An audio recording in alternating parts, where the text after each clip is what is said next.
ನಿನ್ನೆ ರಾತ್ರಿ ನನಗೆ ಕಾಂತಿ ಸ್ವೀಟಿಂದ ಸ್ವೀಟ್ಸ್ ತಿನ್ಬೇಕಾಗಿತ್ತು. ಸೊ ಅದಕ್ಕಾಗಿ ಹೋದೆ, ಅಲ್ಲಿ ಒಂದು ನಾಟಕ ನಡೀತಾ ಇತ್ತು. ಬಂದ್ಬಿಟ್ಟು ಟಚಿ ಮಾಡಿದೆ. ಒಂದೊಂದು ಟೈಮ್ ಹೀಗೆ ನನಗೆ ಸ್ವೀಟ್ ತಿನ್ಬೇಕು ಅಂತ ಆಸೆ ಬಂದ್ಬಿಡುತ್ತೆ. ಸ್ಟುಡಿಯೋಗೆ ಹೋದೆ, ಒಂದು ಟೀ ಕುಡ್ದೆ. ಟೀ ಕುಡಿದ್ಬಿಟ್ಟು ನನಗೆ 3-4 ದಿವಸದಿಂದ ಈ ಪಾರ್ಸೆಲ್ ಬಂದಿತ್ತು, ಕೀಚನ್ ಪಾರ್ಸೆಲ್. ಅಂದರೆ ಇದು ಸ್ಟ್ಯಾಂಡ್, ಇದನ್ನ ನಾನು ಆರ್ಗನೈಸ್ ಮಾಡಬೇಕಾಗಿತ್ತು.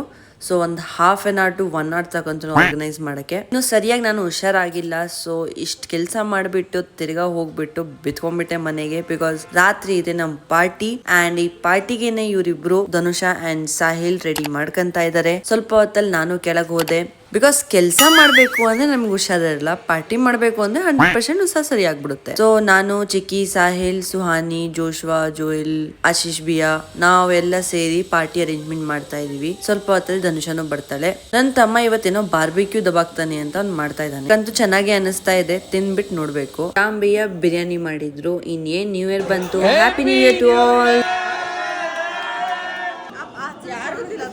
ವಿಡಿಯೋಲಿ ತುಂಬಾ ಇದೆ. ಸೊ ನಾನು ಒಂದು ನ್ಯೂ ಇಯರ್ ಎಡಿಷನ್ ಅಂತ ಇನ್ನೊಂದು ವಿಡಿಯೋ ಸಂಜೆ ಅಷ್ಟಲ್ಲಿ ಹಾಕ್ತೀನಿ. ಅದ್ರಲ್ಲಿ ನಮ್ಮ ಡಾನ್ಸ್ ಪಾರ್ಟಿ ಪ್ರತಿಯೊಂದನ್ನು ಎಲ್ಲ ನೋಡ್ಬೋದು. ಸೊ ಇವತ್ತಿಗೆ ಬಾಯ್.